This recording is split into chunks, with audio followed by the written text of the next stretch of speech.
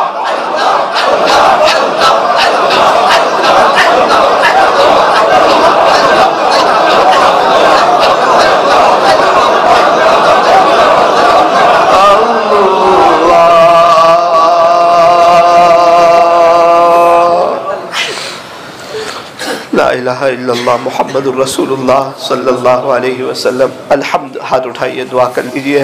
अल्हम्दुलिल्लाहि रब्बिल आलमीन, अल्हम्दुलिल्लाहि रब्बिल आलमीन, अल्हम्दुलिल्लाहि रब्बिल आलमीन। या रब्बि सल्लि व सल्लिम दाइमन अबदन अला हबीबिका खैरिल खल्क़ि कुल्लिहिम। ला इलाहा इल्ला अंत सुब्हानक इन्ना कुन्ना मिनज़ ज़ालिमीन। प्यारे अल्लाह, अल्लाह थोड़ी देर से मैं देख रहा हूँ कि ये मजमा बड़ी मोहब्बत से आपको पुकार रहा था। ये अल्लाह अल्लाह कर रहे थे, आपको याद कर रहे थे। बच्चा भी जब प्यार से कह देता है ना, ओ मेरा बुझी, तो बाप को भी रहम आ जाता है। आप तो सारी दुनिया के बाप से ज्यादा रहम करने वाले। प्यारे अल्लाह, ये मजमा आपको पुकार रहा था। मैंने देखा जब यतीमों की बात आई तो ये लोग रो रहे थे, दिल नरम हो गया था कि वाकईतन दुनिया में कैसे कैसे लोग हैं, कैसे मजबूर है, कैसे लाचार है। अल्लाह आज हमें एहसास हो गया, आपने हमें बहुत अच्छा रखा, हमें अपने मुकद्दर से कोई शिकवा नहीं है, हम बहुत खुशहाल है। आपने हमें बहुत अच्छी हाल में रखा है। न तो हिजरा अच्छा न विसाल अच्छा, यार जिस हाल में रखे वही हाल अच्छा। ए अल्लाह, आप हमें शुक्र गुजारी की तौफीक दे दीजिए। रब नेमतें अता फरमाते रहिए और शुक्र गुजारी के जरिए अपना कुर्ब नसीब फरमाते रहिए। ए अल्लाह, आपने जो नेमतें अता फरमाई है उस पर आपका शुक्रिया अदा करने की, और जो नेमतें हमारे पास नहीं है उसको आपसे मांगते रहने की ए अल्लाह हमें तौफीक और सादत नसीब फरमा। ए अल्लाह, ये इतना बड़ा मजमा आज आपको ढूंढता ढूंढता आ गया, आपको तलाश करता करता आ गया। ये सब आपको लेने के लिए आए हैं, आपको मनाने के लिए आए हैं, अपने दुखड़े आपको सुनाने के लिए आए हैं। अल्लाह, आप तो बड़े सुनने वाले। काली रात में काले पहाड़ पर काली चूड़ी के चलने की आवाज को भी सुनते हैं। अल्लाह, ये इतना बड़ा मजमा है, इसमें से पता नहीं कौन किस हालत में गिरफ्तार है, कौन किस वजह से परेशान हाल है। रब्बे करीम, हर एक की परेशानियां अलग अलग है। कोई रिस्क के मामले में परेशान होता है, कोई घर के मामले में परेशान होता है, किसी के घर में असरात होते हैं, कोई बीवी बच्चों के मामले में परेशान होता है, किसी के बच्चे नाफरमान होते हैं। ए अल्लाह, कोई किसी को उसके अपने अब्बा का इंतकाल हो चुका होता, किसी को अपने अब्बा की याद आती है, वो बाप का बेटा कहना याद आता है, और बाप का सर पर हाथ फेरना याद आता है, और वो बाप के सामने बैठना याद आता है, अब्बू के साथ बाइक पे जाना याद आता है, और वो बाप का बार बार अच्छी अच्छी चीजें दिलाना वो याद आता है। किसी को माँ याद आती है, किसी को माँ याद आती है। हर एक की तकलीफें अलग अलग है। अल्लाह, हर एक के दिल को आप देख रहे हैं, हर एक को राहत नसीब फरमाइए, हमें से हर एक की तकलीफों को दूर फरमाइए, हमें सुकून इत्मीनान और अमन अमान नसीब फरमाइए। अल्लाह, कुछ लोग ऐसे भी होते हैं उनकी और कोई तमन्ना नहीं होती, वो सिर्फ आपको मनाने के लिए आते हैं, वो सिर्फ आपकी मोहब्बत लेने के लिए आते हैं, वो सिर्फ अपनी जवानी आप पर फिदा करने के जज्बे से आते हैं। वो सोचते हैं पता नहीं कब तहज्जुद की तौफीक होगी, कब वो सजदों की लज्जत मिलेगी, और कब वो कुरान शरीफ की तिलावत का मजा आएगा। ए अल्लाह, हमें अपनी मोहब्बत नसीब फरमा, अपनी मोहब्बत नसीब फरमा। ए अल्लाह, उसकी दास्तान सुनकर तो दिल हिल गया। वो 14 साल की लड़की, ए अल्लाह, वो अपने तीनों भाई के लिए कितनी मेहनत करती है, कोशिश करती है। घर में कोई बड़ा नजर नहीं आता, ना अब्बू नजर आते, ना चाचा नजर आते, ना फूफी नजर आती, ना पापा नजर आते, ना मामी नजर आती। ये अल्लाह, हमारे बहुत करीब है, ये रात में उनके घर दिल पर क्या बीतती होगी। ये अल्लाह, वो 14 साल की लड़की, उसकी भी क्या उम्र है, वो भी तो छोटी सी है। ए अल्लाह, ए अल्लाह, यतीमों पर रहम फरमा, यतीमों पर रहम फरमा, यतीमों पर रहम फरमा, मिस्किनों पर रहम फरमा, बेवाओं की मदद फरमा। फरमा, मजबूर लाचार की मदद फरमा, अल्लाह मदद फरमा, मदद फरमा, मदद फरमा, मदद फरमा। ए अल्लाह उनकी दुनिया भी बेहतर बना, आखिरत भी बेहतर बना। अपनी अपनी जुबान में अल्लाह से दुआ कर लीजिए। तो बेचारे ये यतीम और बेवा लोग याद आ जाए, इनके लिए 2-3 आंसू बहा लीजिए, क्या पता अल्लाह को रहम आ जाए।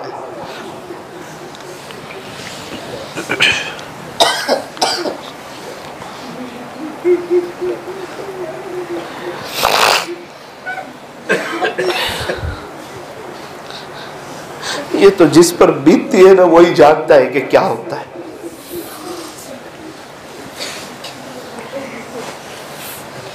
जिसकी माँ है उसको ये समझ नहीं आता माँ कितनी बड़ी नेमत है। वो तो जब चली जाती है और कंधा देता है और कब्र में उतारता है और माँ को दफन करके जब घर पे आता है और दिल में ख्याल आता है शायद अम्मी इस दरवाजे से आएंगे, शायद उस दरवाजे से आएंगे, थोड़ी देर के बाद यकीन हो जाता है अब माँ नहीं आएगी। उस वक्त पता चलता है कौन गया है।